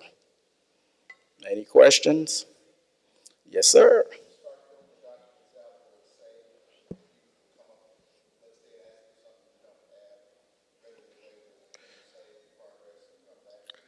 Yes, because typically you're using word processor of some sort. You have to put your proposal together, and then you load it to the website. You don't actually do it on the website. And that question was, can you save the document once you get started in the system? So, yeah. So Michael's going to be my question repeater. Right. Translate. Sorry, I get so engaged, I'm so anxious to give the answer that I forget that there's protocol. And I should be all about protocol, right? All right, questions? Yes, Dana.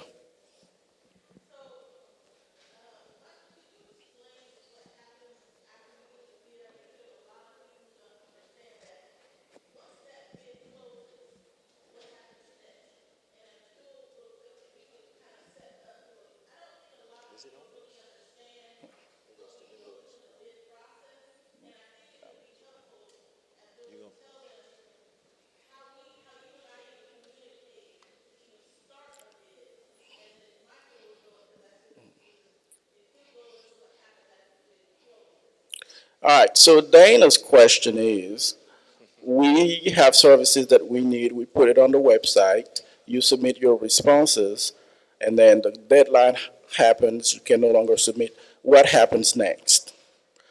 So what we do at that point is purchasing would collect all the responses. We go through them to make sure you're qualified and you're abiding by the rules of the RFP, because we spell it all into the document, and you have to follow it to the T.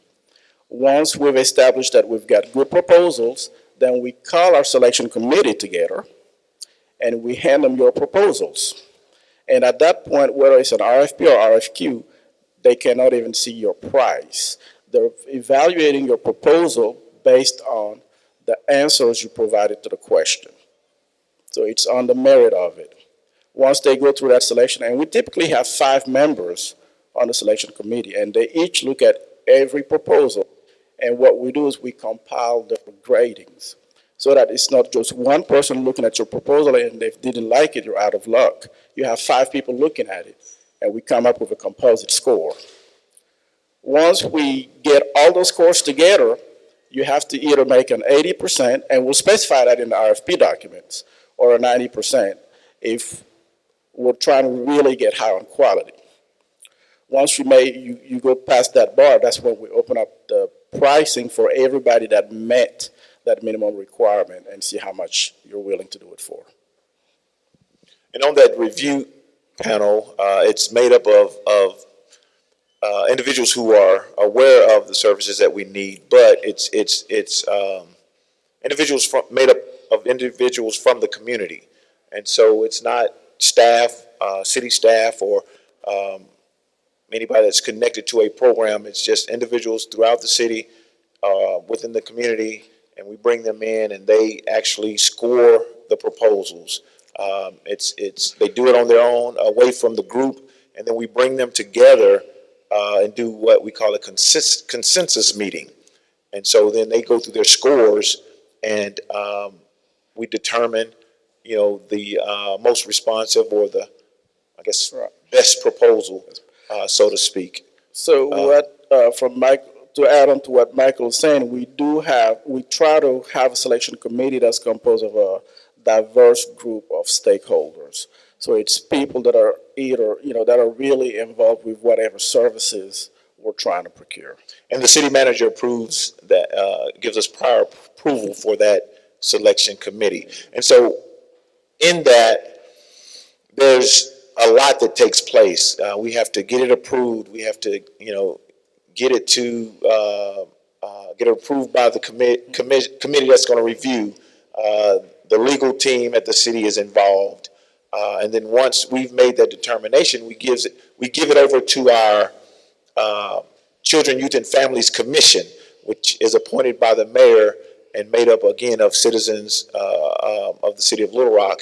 And they determine, yes, we're going to move forward with the review panel's recommendation. They may ask questions. They may say, well, let's, hold off. Let's ask some of the participants or the respondents to come in and make presentations. But once they approve it, sign off on it, and then we move forward. And depending on the threshold, it may have to go to the board of directors. If not, then it could be signed off by the city manager. But usually, the number of the amount of funds that we put forward, it goes toward before the board of directors. And depending on the questions that they have or concerns, it could be held up. So we always put that category in all of our RFPs that it's contingent upon approval of the board of directors before we tell you to go out and do good work. So this slide here shows you what level of approval is required depending on the amount that we're spending. So if we're spending anything collectively that's more than 50,000, that's when it has to go to the board. If it's between 50 and 35, then the city manager has to approve it. And if it's below 35, somebody from my office will approve it. All right, so bid closed, we gathered the proposal, we vetted them, we sent them to the selection committee. They've made their selection. We've sent it to the CYF commission. They're good to go. It then comes back to us to start the contracting process. That's where we get the lawyers involved. We start reaching back out to you guys to start drafting and completing a contract. And at the end of the contracting process, we get that signed, then we'll issue you a purchase order. Then you can start providing the services. So to be on the safe side, you should not provide services until we've provided you a PO. Otherwise, it may delay your payment. You may provide the services and have to sit there and wait till we do all this process before we can get you paid. Ideally. All right. I'd throw that in there. Right. Yes, sir.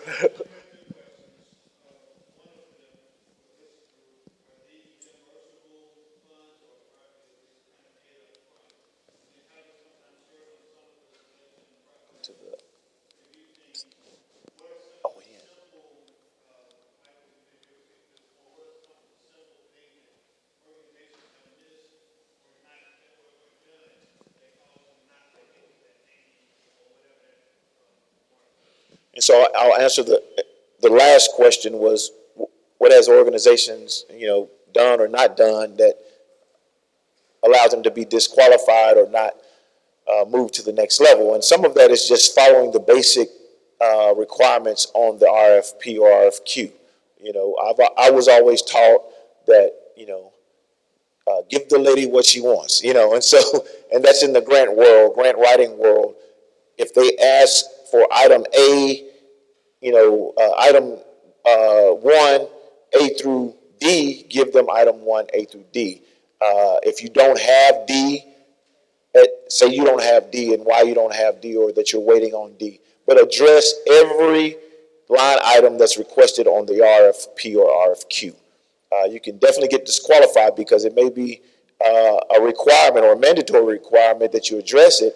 If you don't address it in the technical review, you can be kicked out before it's even reviewed by the panel of reviewers. Hope that answered. Okay, and then just some of it is meeting deadlines. If it closes at 2 p.m. on a Monday and you come in at 2:01 on a Monday, Abdul will not approve it because they've tweaked the system. I mean, their clock and well, no, it's always been the rule, and the reason why is because it's the rubber band effect. If we approve 2:01 and then somebody shows up tomorrow, it's 2:02. It's just 1 minute, then it's 2:03. Right. Next thing you know, the bid closed at 2, but it's 2:35 and we're still accepting bids. So don't even open that door. Right. And one of the top disqualifiers, though, is mentioning price as part of your technical proposal, your qualification portion. And the reason why we disqualify is because we don't want the price to affect the scorers. They start looking at proposal. If they know that this one is cheaper, instinctively, if we have a budget crunch, they'll favor that proposal. So we don't even want them to know. That's why when you tell us that, yes, I can do this, and then I'll do this portion of it for free when somebody else is charging, yeah, that's price disclosure. It's not just the dollar amount, but even providing some of the services for free gives you a competitive advantage over somebody else. That's why we throw those out. And yes. then and then even piggybacking on that or adding to that, some other reasons is kind of, giving or offering or presenting more than you can do. You're applying for 75,000, but you're putting in your proposal $1 million worth of services. And so a reviewer is looking at that and saying, how are they going to be able to do this? And you may score low, and then just not responding. You may score low on the graded proposal part, and you are wondering why you scored low, because sometimes it's just not clear as to what you're trying to do, and then it's not clear how you're going to do all of this that you're saying that you're going to do. It's like, some proposals, they put everything in there. We're going to do this and that, and it's not attainable, it's not reasonable, and so they score low. And I think I had a question, right, Mr. Talbot?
Last question. Oh, well, okay.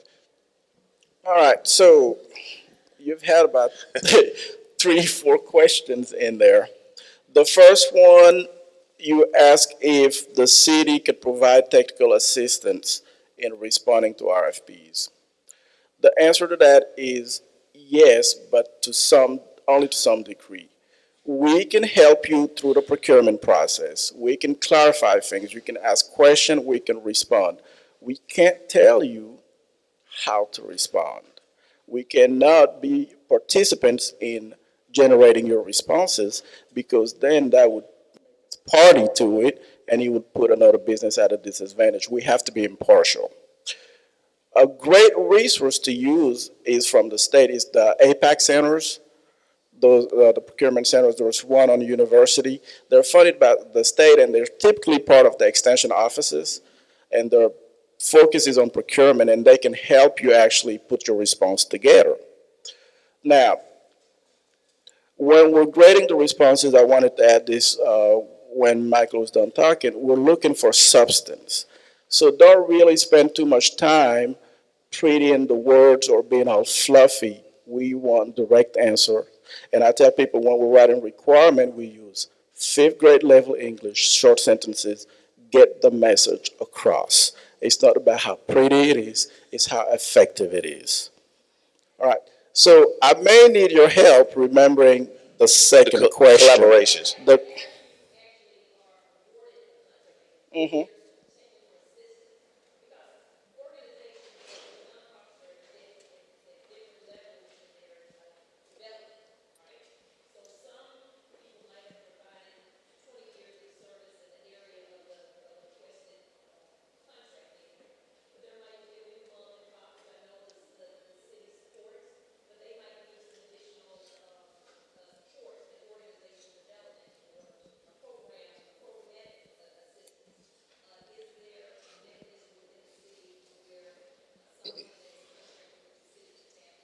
Now, right now, we don't have a formalized process to do, formalized technical assistance. But before the RFQ comes out, is the best time to get technical assistance. Because once it hits the streets, we can't talk to the vendor. because of the procurement process. So prior to it hitting the streets would be the best time to say, hey, I applied last year, what do you think? Or, can you take a look at this? We try to, if we have time, I try to answer my phone often, but, and then also, again, she said through the pre-bid training, you're able to ask any question that you want during that pre-bid meeting as well. And even beyond the pre-bid meeting, you can always ask questions. Right. Either email us, call us, put it on the website. That's the preferred way. That way it's logged and we can respond to it and post it back. You can always ask questions. And it'll So come long as the directly bid is from open. procurement office. Right. Community programs can't, yeah. Mhm.